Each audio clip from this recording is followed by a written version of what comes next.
got called in. It took me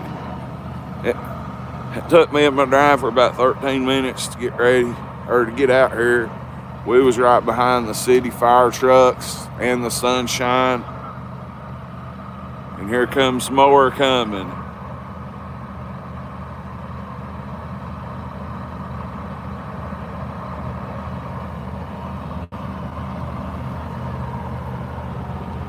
It's colder than fucking shit out here.